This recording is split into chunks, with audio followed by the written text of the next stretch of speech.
Pheasants, there's 3 pheasants. Ah!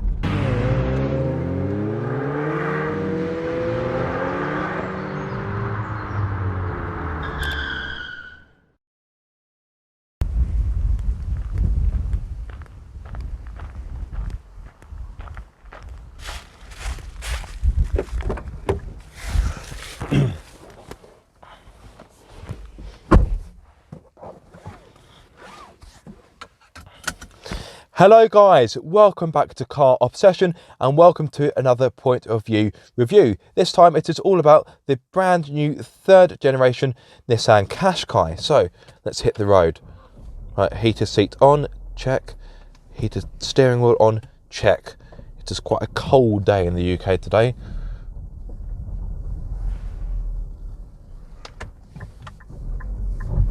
Make sure I'm good. Super. So the Qashqai, if you're looking for an SUV with plenty of engine choices, this will not be the car for you. At present, I've got just 2 engines of which I can choose from. Well, I say anyone really. They are both a 1.3 litre turbocharged petrol. One offers 140 horsepower and the other, which is what I've got here, offers 158 horsepower along with 260 newton meters of torque. This engine is mated to a 6-speed manual gearbox, which Nissan states for the new car offers a snappier, sportier change. And in all fairness, the change is quite slick. It's not quite as pleasing as that's found in the Honda HR-V, which I know isn't in the same class as this vehicle, but is another SUV/crossover. But the change is still pretty good. You can have an Xtronic CVT if you desire, but yes, I'd much rather have the manual. Although the engine choices at this point are limited, there will be a hybrid coming soon, which will mark the European debut of Nissan's e-Power system. It will be a hybrid, but maybe not quite what you were expecting. It will of course have a battery as well as an electric motor, but the 1.5 litre petrol, which is also going to be used as part of that system, will not be used to power the wheels. No, in fact, it will be used as a generator to charge the battery instead. That is then though, what about the here and now, the 1.3 litre petrol? The performance is pretty good. Once you get it past 2000 RPM, you'll have an engine which is quite responsive. It's quite smooth in its delivery as well, and once you get it up to speed, it's pretty quiet as well. You may hear there is some noise making its way into the cabin. That's thanks to the 19-inch alloys which come as standard. The new Qashqai is built on the new CMF-C platform, and there's a few benefits of that platform, such as more dynamism, it's lighter, so forth. For example, the body shell is almost 50% stiffer than it was before, and it's lighter. And that means better response and more refinement. But yes, going back onto the refinement, as part of the new platform, you can, if you desire, have the Qashqai on 20-inch alloys, and that is a first, by the way. I would urge you not to do that, because even on these 19-inch alloys, it is a bit loud in here when it comes to refinement, and at lower speeds the ride is quite fidgety and busy. So yes, I would urge you not to go for the 20-inch alloys, but that's your choice. There is a bit of wind noise at speed as well, thanks to the door mirrors, and I thought that this was louder than the Ford Kuga I had a few weeks ago, but I actually tested it with one of those decibel meters, and this is actually quieter, albeit marginally, but this is quieter on the same stretch of road at the same speed, so that is interesting. Speaking of the door mirrors, they have been relocated from the A-pillar onto the door for better visibility, and the A-pillars themselves have been made slimmer to again aid with visibility. In regard to the performance of the engine, you can hit 62 miles per hour in 9.5 seconds, and the top speed is 128. However, I'm sure you're more concerned about fuel economy. On a combined run, Nissan states that to this trim level, the Tekna can get up to 44.1 mpg, and it emits 145 grams per kilometre, meaning for the first year of VED you'll be required to pay £220. In case you're wondering about insurance groups, this particular car would sit in insurance group 18. The Qashqai has a starting price just south of £24,000. I do hope that's right, I'm doing that from memory. This car, the Tekna, which is around the middle of the range, would normally start from £31,295, but no, sorry, £31,295, but because I have the more powerful engine, this car would normally cost £32,015. This particular car, as an option, does have the magnetic blue paintwork and the pale black roof, which that option is £1,145, meaning the car on test is a grand total of £33,160. I get quite a lot as standard, so I've got 19-inch alloys, which I've mentioned. I've got LED lights front and rear, keyless entry, privacy glass, hands-free power tailgate. I've got the 12.3-inch digital display, 9-inch touchscreen with DAB radio, Bluetooth, smartphone connectivity and navigation, heated front seats, heated steering wheel, dual zone climate control, a choice of drive modes. I've got the panoramic roof, the Pro Pilot system, the head-up display, and oh blimey, I'm pretty sure it's everything.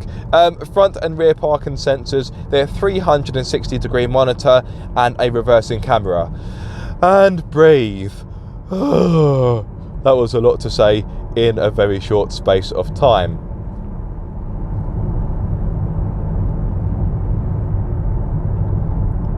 One of the taglines for the new Qashqai, well, one of the headlines I should say from the press release, is that this car is more dynamic compared to its predecessor, which is a good thing because when I tested the predecessor, I did say that it lacked some dynamism. The inside is rather dated, the boot could be a bit bigger, and it's not the most dynamic car to drive in its class. Thankfully, that has been addressed for the third generation, and I'm pleased to report that the Qashqai is pretty good to drive.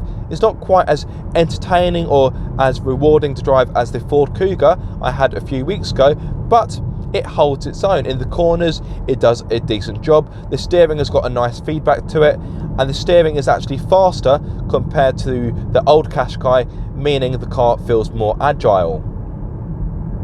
The body shell is also lighter. Pheasants, there's 3 pheasants.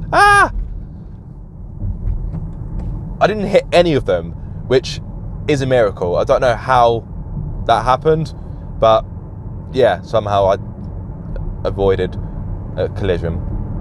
This car does have a mild hybrid system though, which does negate the weight loss a little bit, but it only adds 22 kilograms, so not a massive amount. As you can probably see, the light is fading. I am filming this at the end of my day, so hopefully the video quality hasn't been compromised too much.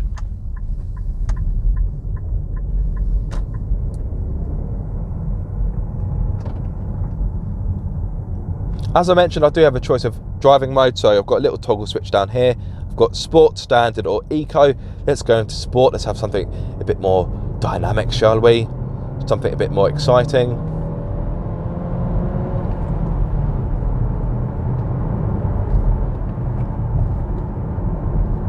The brakes perform well. There's not too much in the way of body lean. So through the corners, the Qashqai is pretty accomplished. Pheasants again! Move, pheasants! Silly birds. Silly, silly birds. And they're silly because they're not walking against traffic, they're walking with the traffic. Silly birds, silly pedestrians.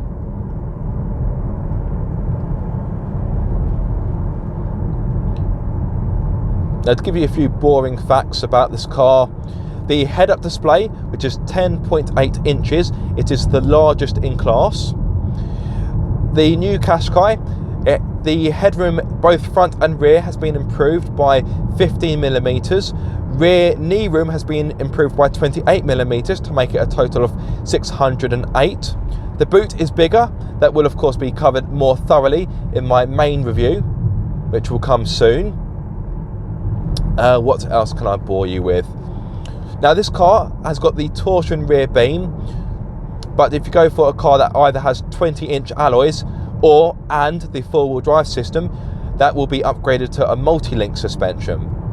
The ride comfort in this isn't too bad though, but yes, I would urge you not to go for the 20-inch alloys. In regards to the torsion beam itself, it has been improved to give better comfort. The bump stops have been upgraded as well, and the dampers have been repositioned to give better shock absorption as well. So Nissan has been hard at work to improve the Qashqai as much as possible.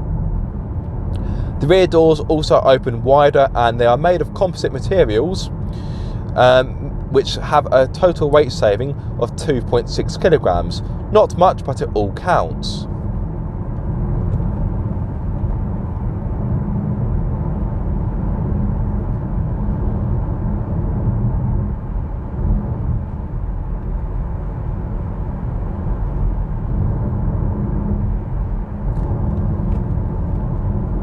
Oh, I forgot to mention, you get a wireless phone charging pad as standard. No, I honestly thought I'd covered everything, but I'm pretty sure I forgot to mention the wireless phone charging pad. Naughty me. Pheasant! Move, pheasant! God, this is getting irritable.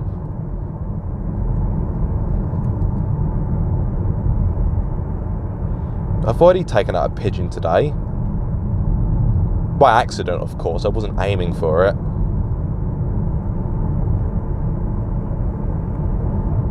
In regard to looks, I think the new Nissan Qashqai looks fantastic. A very bold, striking car, and I thought it actually looked a bit smaller compared to its predecessor, but it is in fact larger. More pheasants. This is getting tiresome now. So it is 35mm longer. The wheelbase is 20mm longer.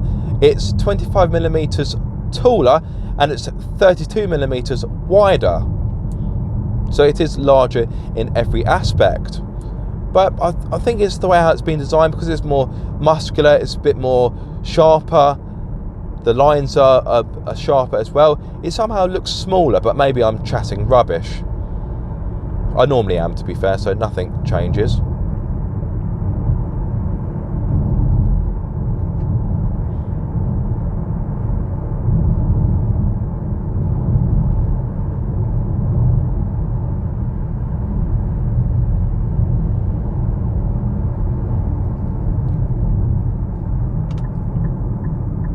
Did I mention to get a panoramic roof as standard? Pretty sure I did, but in case I didn't, you get that as well. And by the way, that's all as standard. The only thing optional on this car is the paint, which at £1,145 is quite steep in my opinion, but it is a very pretty car, so I will forgive it for that.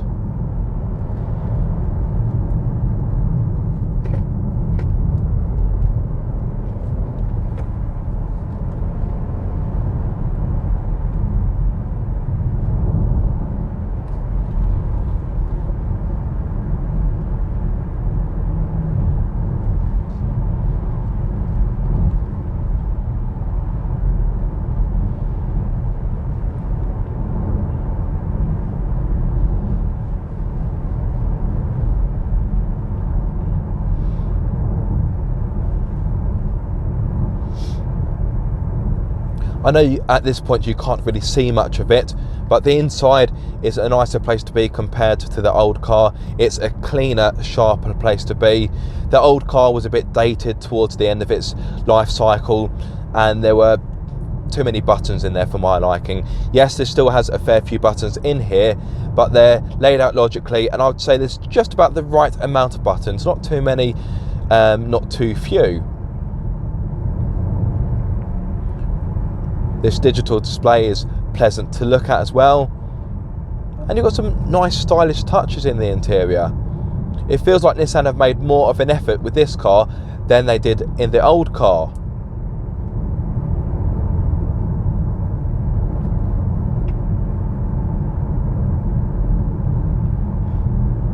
Also, speaking of the interior, if you go for a higher specification, this is around the mid-range model, you do get seats with a massage function, which right about now would be lovely. It's been a stressful day filming, so yes, I wouldn't mind my back being needed. Oh, that would be nice. But no such joy.